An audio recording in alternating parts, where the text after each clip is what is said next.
한 달에 한두 번 먹는다고 당장 큰일 나는 것은 아니지만 매일 습관처럼 섭취할 경우에는 암을 비롯한 심혈관 질환, 치매, 그리고 각종 염증성 질환에 걸리는 확률을 높이는 음식들이 있습니다. 알고서도 맛있어서 못 끊는 분들이라도 올해는 횟수를 조금 줄여보셨으면 합니다. 안녕하세요, 헬시톡톡입니다. 오늘은 밥 먹을 때 자주 드시는 음식들 중 밥상에 이런 음식은 자제하면 좋은 음식을 알려드리겠습니다. 첫 번째는 바로 가공육입니다. 많은 분들이 좋아하시는 베이컨, 햄, 소세지, 육포, 그리고 캔에 담겨있는 가공육을 다 포함을 하는데요.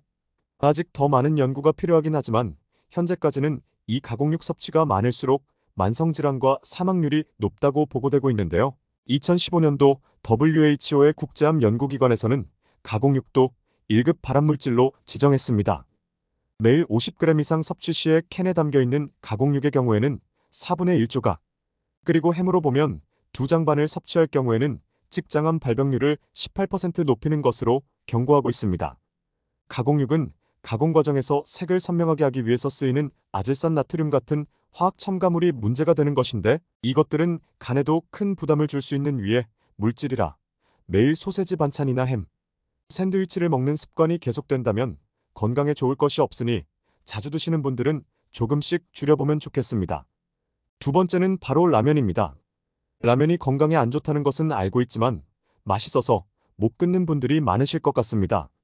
라면은 수프도 문제지만 탄수화물을 기름에 튀긴 유탕면이라서 문제가 되는 것인데요. 탄수화물을 기름에 튀기면 산화되기 때문에 우리 몸에서는 독이나 다름없습니다. 라면뿐만 아니라 과자나 팝콘 같은 음식도 해당이 됩니다. 이 탄수화물을 유탕 처리한 음식을 자주 먹으면 인슐린 저항성을 높이고 특히 당뇨 환자분들께는 정말 치명적일 수가 있습니다. 라면을 꼭 먹고 싶다면 아주 가끔만 드시고 시중에 겉면도 잘 나와 있으니 겉면으로 대체하시는 것도 좋은 방법이 되겠습니다. 또한 혈당 관리가 필요한 분들은 곤약면이나 두부면도 잘 나와 있으니 조금 더 건강한 면 요리로 대체하시면 좋겠습니다.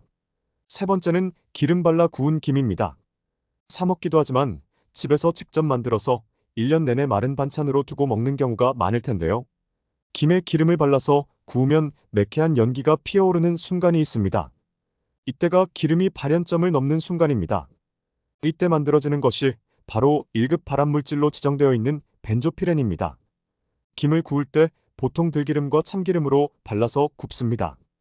여러 가지 기름 중에서도 들기름, 참기름은 발연점이 160도 전후로 낮고 정제하지 않고 비정제 냉압 착식으로 추출한 경우에는 발연점이 더 낮아지기 때문에 발암물질이 금방 생겨날 가능성이 높습니다.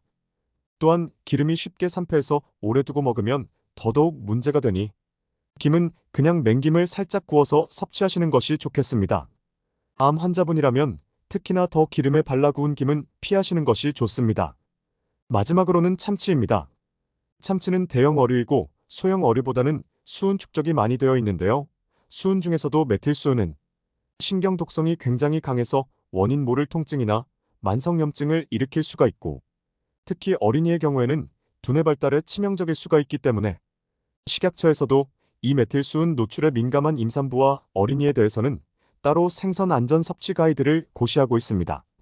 고등어나 조기 같은 일반 어류의 메틸수은 함량은 g당 0.04 마이크로그램인데 일반에서 참치회로 많이 먹는 참다랑어는 0.21 마이크로그램으로 5배나 더 높습니다. 임산부라면 참치 같은 경우에는 일주일에 100g 이상 안 먹는 게 좋습니다. 자, 그렇다면 우리가 자주 먹는 참치캔은 어떨까요? 다행히도 참치캔을 만들 때 쓰는 참치는 참다랑어보다는 크기가 작은 가다랑어나 황다랑어라서 메틸수은 함유량도 고등어와 비슷합니다. 그래서 섭취량도 주 400g으로 제한하고 있기는 하지만 참치캔에 같이 들어있는 기름 때문에 좋지 않을 수 있기 때문에 참치캔도 자주 드시는 것은 피하는 것이 좋습니다. 오늘은 여기까지입니다. 음식은 어떻게 드시느냐에 따라 건강을 더 좋게 만들 수도 있고 반대로 해칠 수도 있습니다. 좋은 건 꼭 챙기시고 더 나은 방법으로 조리해서 건강하게 드셔서 중대한 질환으로부터 우리 몸을 잘 지켜내셨으면 좋겠습니다. 시청해주셔서 감사합니다. 오늘의 영상이 도움이 되셨다면 구독과 좋아요 부탁드립니다. 중요한 정보이니 소중한 분들께도 많이 공유해주세요. 겨울철 건강관리 유의하시고 언제나 행복하세요. 헬시톡톡이었습니다. 감사합니다.